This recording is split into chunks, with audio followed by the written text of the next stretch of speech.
والصلاة والسلام علی اشرف الانبیاء والمرسلین۔ آج کی حدیث طیبہ جو مسلم شریف کی روایت ہے، اس کا موضوع ہے کہ صحابہ میں نیکی کی تڑپ اور نیکی کے مختلف راستے۔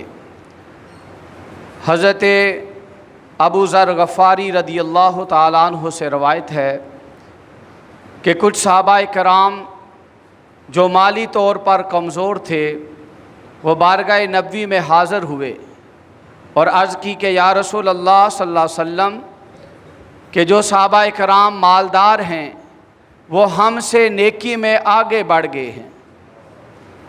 یصلون کما نصلی، وہ نمازیں پڑھتے ہیں جیسا کہ ہم نمازیں پڑھتے ہیں۔ ویصومون کما نصوم، وہ روزے رکھتے ہیں جیسا کہ ہم روزے رکھتے ہیں۔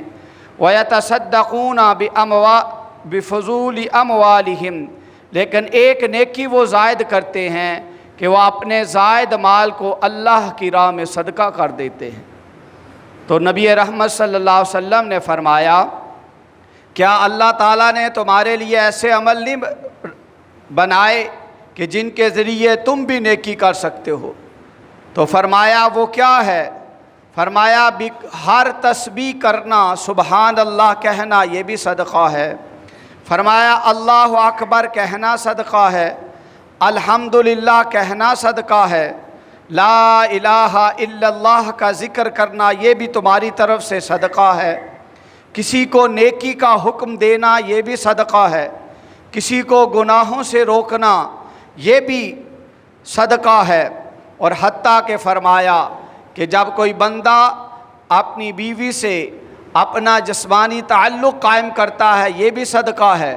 تو صحابہ کرام نے عرض کی کہ یا رسول اللہ صلی اللہ علیہ وسلم وہ بندہ تو اپنی خواہش کو پورا کرتا ہے۔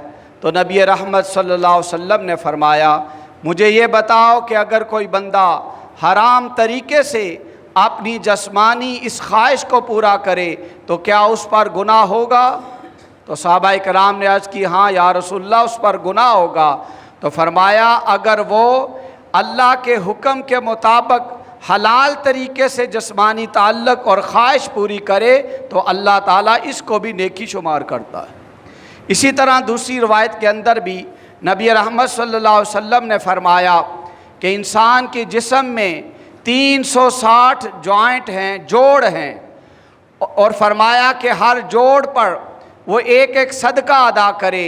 جس طرح فرمایا کہ دو جھگڑے ہوئے بندوں کے درمیان اگر تم صلح کراتے ہو یہ بھی صدقہ ہے، تم اپنے بھائی کی مدد کرو، کسی کو سواری کے اوپر سوار کر دو، کوئی سامان لاد رہا ہے تم آگے بڑھ کر اس کا سامان اٹھا کر اس کے سواری پہ رکھتے ہو یہ بھی صدقہ ہے۔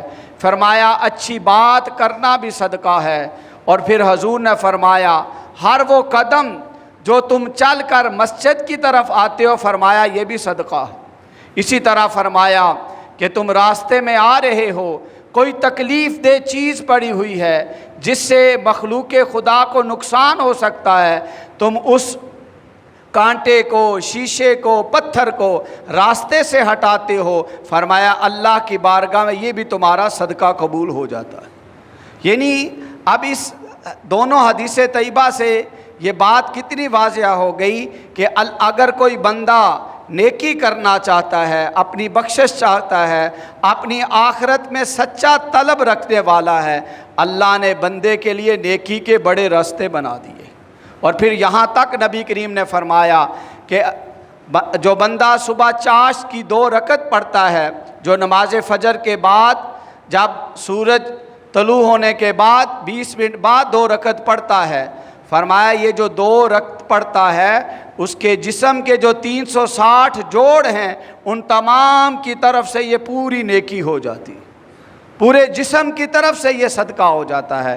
اس لیے نبی کریم نے فرمایا کہ تم کسی نیکی کو حقیر نہ جانو، وَلَوْ أَن تَلْقَى أَخَاكَ بِوَجْهٍ طَلِقٍ، فرمایا اگرچہ اپنے مسلمان بھائی کو مسکراتے چہرے سے بات کرتے ہو، ملاقات کرتے ہو، فرمایا اس نیکی کو بھی حقیر نہ جانو، اس نیکی پر بھی اللہ تمہیں اجر و ثواب عطا فرمائے۔